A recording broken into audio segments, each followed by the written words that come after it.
Yep, we've all heard it. Motorcycles are dangerous, but motorcyclists can reduce their risks through advanced training. I love taking classes, so I worked with experienced motorcycle instructor Mike Donlon to try to improve my skills. End of the cones. We're going to start on the left here of this little cone, and all we're going to do, keep our head and eyes up, and then bring in that friction zone. We're just going to weave in between them, just like this. But I've got my head and eyes up. Okay, you always want to look as far as you can, and I'm just going to weave in, and then we get to the green one, then we're just going to go around the circle again, okay, and start over. I started it, and then 2 years ago I purchased this Ride Like a Pro franchise, which allows me now to train people in this area, which is nice. And most people don't train at all. The average person gets a basic license, and then they just keep that, and they don't really take any other classes. So if you've got a basic license and you've been riding 10 years or 15 years, you've got 15 years experience based on 1 year's skill. I initially did the beginner course with kind of the aim of learning and seeing if this was something I wanted to do before I purchased my bike. Then after I did, I had such a good experience during the course, purchased the bike, had been riding for a bit, and I decided, the bike is so much more capable than I am. It seemed the responsible thing to do would be to do this next advanced course and then continue to seek out other opportunities to kind of learn the physical features of the bike and how to control it in different circumstances, especially.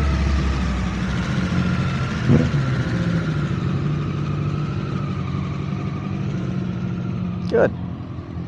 The important thing is to have better riders and safer riders, all right? A lot of the riders, and I don't want to pick any particular group, but if I did, I'd say a lot of the Harley riders are poor riders. And the biggest reason for that is that Harley does not make small motorcycles. So people are starting off on bikes that weigh 800-900 pounds, and they're hard to control. So by doing this course here, I can teach them some of the techniques that allows them to control the motorcycle a lot easier. This is 31 feet. This is very big, and a road's 24, all right? So turn to the left, look where you want to go, okay? You'll come out, and then we'll just ride in between this group and that group of cones.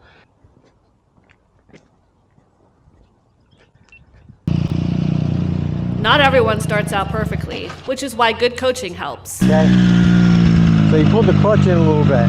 Pull the clutch in just a little You bit. did, yeah, and then you took power from the wheel. Oh. All right, knowing where to look, looking ahead, kind of avoiding mishaps or getting an escape path that's out there. And just in general, just being able to feel comfortable with your bike. A lot of people panic, they overbrake, which is very dangerous. It's very hard to get people to actually sign up and take these courses. A lot of times, well, I don't need that, I've been riding for 30 years. And then, well, my bike won't do that. And it does. It's just that they get very complacent. And I became an MSF instructor. And then I also became certified to teach all the advanced classes. I was excited to learn more in Mike's MSF course. Kind of being one-on-one with the motorcycle, basically.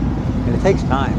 I have a few other motorcycles, but I'm much more comfortable on this than any of the other ones because I spend a lot more time on this. And I push this one, to extremes. And then I'm just seeing a lot of the younger people that get the license, and then they just get on that throttle without the skills required.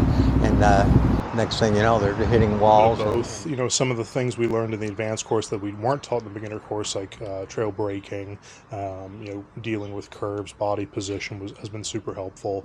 And then part of it, like you said, is getting used to the bike. That bike has enormous front brake calipers, and if you really get on it, I'm perfectly capable of going over the handlebars. So kind of having a controlled environment to kind of test those limits and find where the grip needs to be. That's right. I think the culture's changed a little bit where people are realizing now that, I do need more training.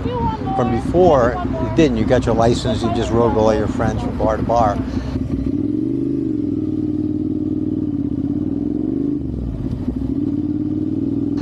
And that was the old ideas. Now people are starting to realize that, I can be a better rider by taking some other classes. So, there you go. Thank you. Hope you learned. I did. I rode away with new techniques to practice and more control over my monster.